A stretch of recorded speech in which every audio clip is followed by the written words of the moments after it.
Gentlemen, answer this honestly.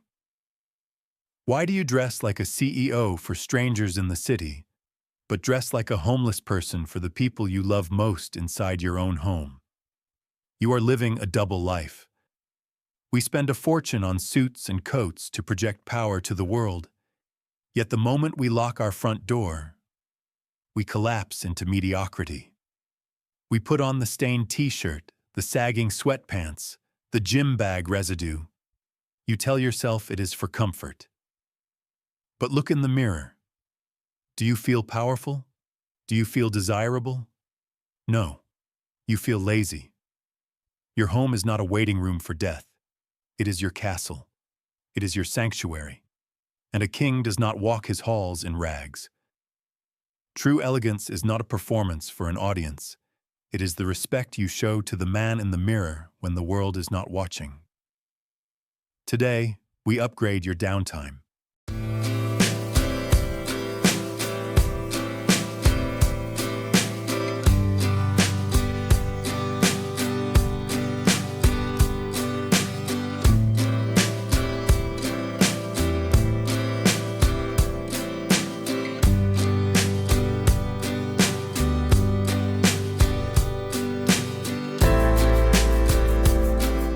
Item 1. The night suit, the foundation of your private elegance. We begin our transformation of the home sanctuary with item number 1, the night suit. You likely know this garment by a more common name, pajamas, but I want you to change your vocabulary. Pajamas sounds childish. It evokes images of flannel bears or oversized t-shirts. A night suit, however, is sartorial. It is a deliberate choice. For decades, men have been sold a lie, that the most comfortable way to sleep is in a pair of boxer shorts and an old undershirt. This is false. That is not comfort. That is exposure. It is the uniform of a man who has given up on presentation the moment the sun goes down.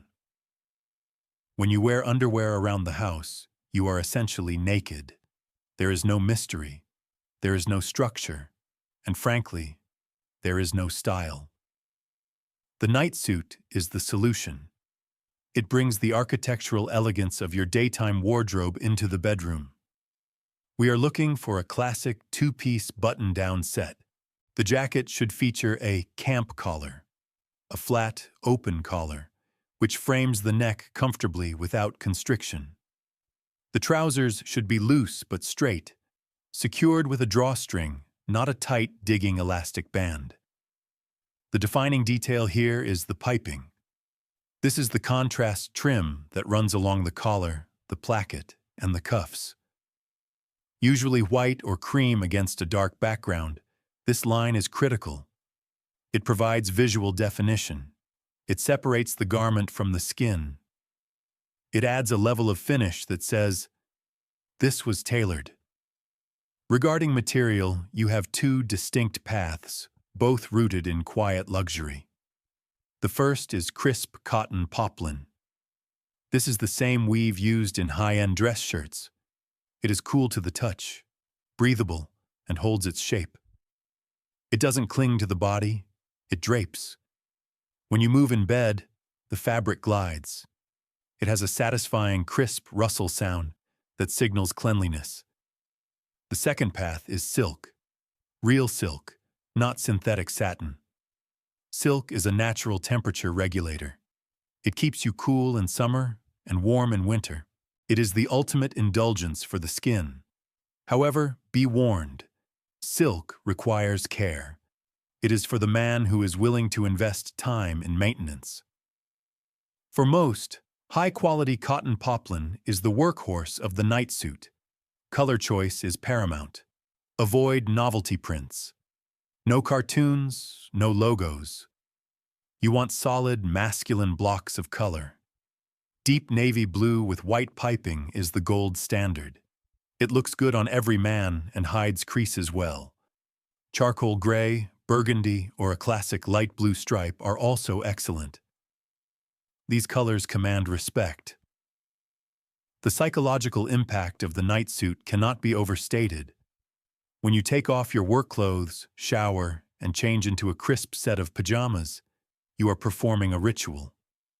You are signaling to your brain that the day's battles are over, but your standards remain intact. You are prepared for rest, but you are also prepared for a fire drill. If you had to evacuate your house at 3 a.m., the man in the nightsuit walks out with dignity. The man in the boxers walks out in shame.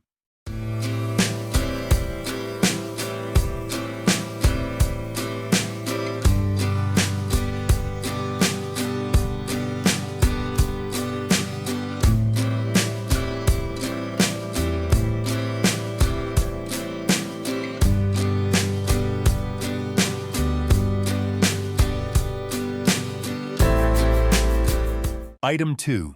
The robe, the garment that turns a man into the king of his castle. If the nightsuit is the domestic equivalent of your tailored business suit, then item number 2 is the domestic equivalent of the commander, your overcoat. We are talking about the dressing gown. Note that I did not say bathrobe. This distinction is critical, and it is where most men fail. A bathrobe is made of terry cloth, towel material. Its purpose is functional, to dry your body after a shower. Once you are dry, the bathrobe should be hung up in the bathroom. It is not a garment for leisure. Walking around your living room in a heavy white towel makes you look like a guest who has stolen amenities from a hotel. It is shapeless, it creates lint, and it lacks dignity. The dressing gown, however, is designed for living. It is the ultimate layer of authority within the home. When you wake up on a Sunday morning and the house is cold, you do not reach for a hoodie to throw over your pajamas. You reach for the gown. The power of the dressing gown lies in its silhouette. It usually features a shawl collar, a curved, continuous collar that wraps around the neck and chest. This creates a deep V neckline that frames the face and broadens the appearance of the shoulders. It adds bulk and stature to your frame. Even before you have had your coffee, you look formidable. It also features a sash, belt, at the waist. When you tie this, you are cinching the fabric, recreating that masculine V-taper even in your most relaxed state. For the man over 50, the dressing gown offers a unique psychological benefit: the patriarch aesthetic. There is a reason why classic cinema depicts the man of the house answering the door or reading the newspaper in a robe. It signals ownership. It says, "I am relaxed, but I am still the master of this domain." Let's discuss fabrics, as this depends on your climate. For the colder months, you want wool flannel or a cashmere blend. You want a fabric with heft, something that hangs heavy and straight, providing legitimate warmth. The texture should feel substantial. For warmer climates or summer months, you switch to lightweight silk or a fine cotton linen blend. These fabrics float. They are breathable and cool, adding a layer of privacy without the heat. Regarding length, do not compromise. A proper dressing gown must extend below the knee, ideally to the mid-calf. A short robe that ends at the thigh looks cheap and unfinished. It looks like a boxing warm-up coat. You want the sweep of fabric around your legs. You want the drama of movement as you walk down the hallway. In terms of color and pattern, this is one area where you can be slightly more expressive than your outdoor wardrobe. While navy and charcoal are always safe, the dressing gown is the perfect canvas for classic patterns. A black watch tartan, dark green and blue plaid, is exceptionally sophisticated. A deep burgundy or forest green with contrast piping looks majestic. Or, if you are choosing silk, a subtle paisley print suggests the worldly travel of a gentleman in the 1920s. When you wear the dressing gown over your nightsuit, you are fully dressed. You can open the door for a delivery. You can sit on the balcony. You can have breakfast with your family. You are covered, you are warm, and you are projecting an image of calm, collected control. You are not just lounging, you are presiding.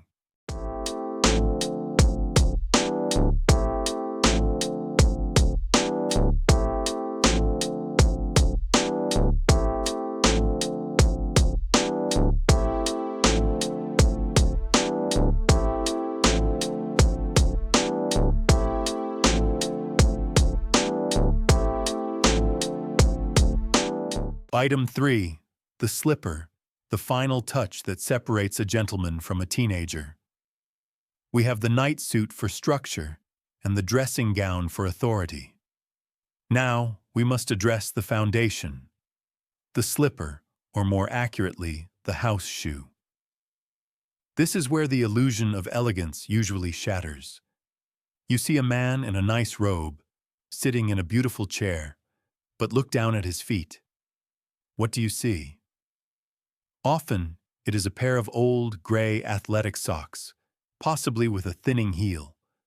Or worse, a pair of bright plastic Crocs or rubber flip-flops that belong at a public swimming pool, not in a living room. Walking around your home in just your socks is undignified. It ruins your socks, turning them into dust mops that collect every crumb and hair from the floor. It is slippery and unsafe on hardwood or tile. And visually, it makes you look unfinished, like a man who got dressed but forgot the last step. Walking around in plastic flip-flops is equally offensive.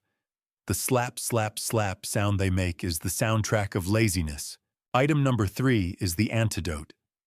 The velvet slipper, often called the Prince Albert, or the leather house shoe. Let us start with the velvet slipper.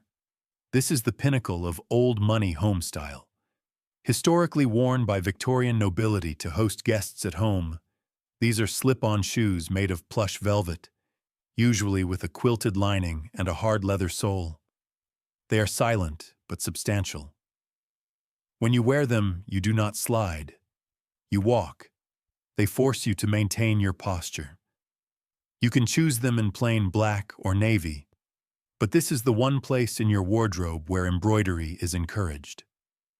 A gold crest, your initials, or a subtle motif embroidered on the vamp adds a touch of personal flair and aristocracy. It shows you are the master of the house. If velvet feels too formal for your taste, your alternative is the leather or suede slide, often with a shearling lining. These are open-back shoes, making them easy to slip on and off by the bedside. However, they must be made of natural materials. Quality leather breathes, synthetic foam sweats.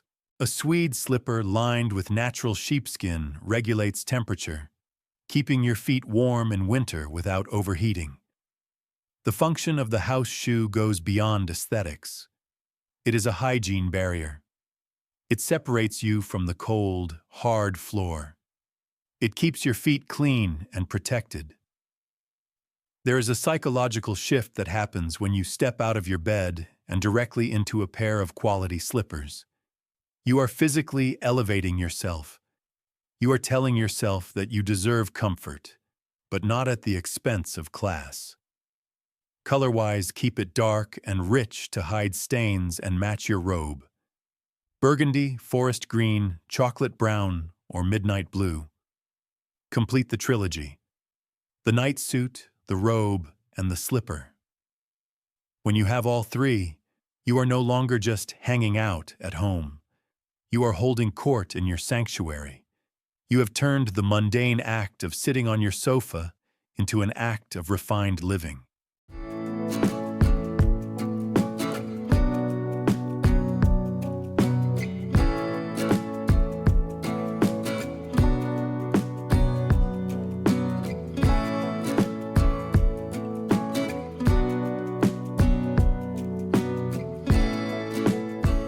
The purge, where we eliminate the enemies of your domestic dignity.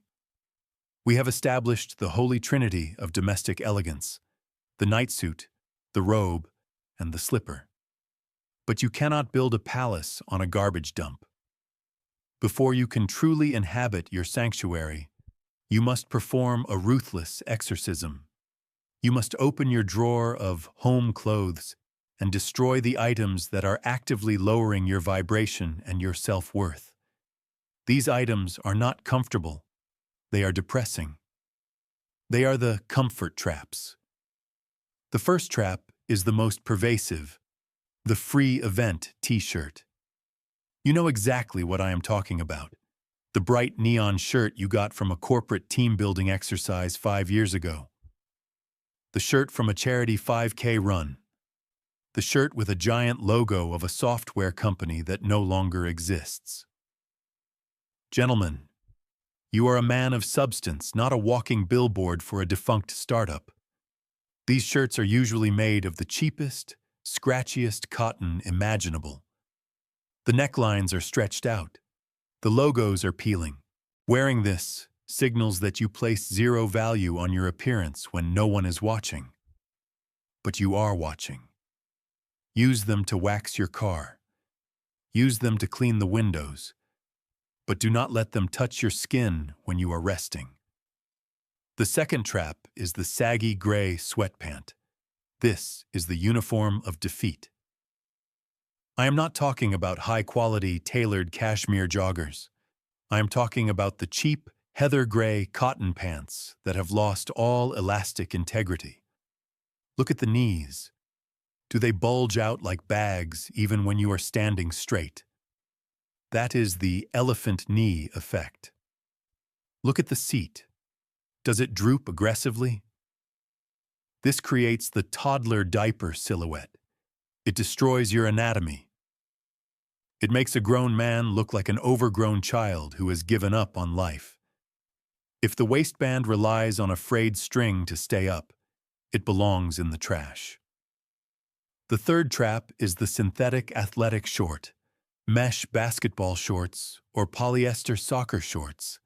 Men often wear these to sleep thinking they are breathable. They are not. Polyester is plastic. It traps heat and sweat against the skin, creating a breeding ground for bacteria and odor. Furthermore, the aesthetic is purely functional athletics. Unless you are actually shooting free throws in your kitchen or running sprints in your hallway, these have no place in your leisure time. They look frantic, not relaxed.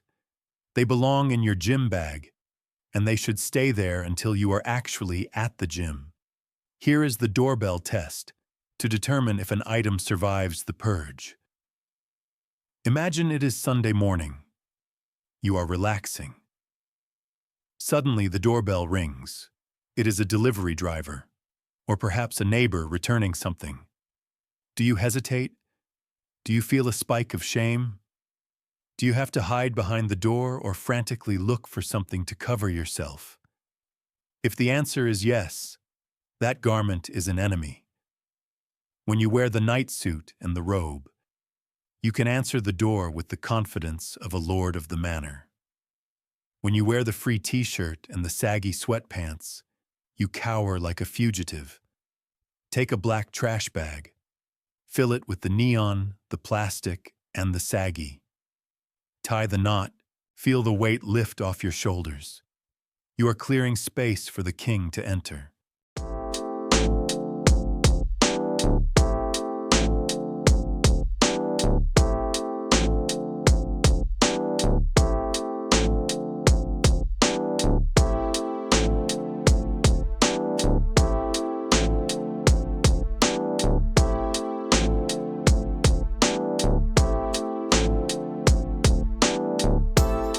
Why invest in clothes the world will never see?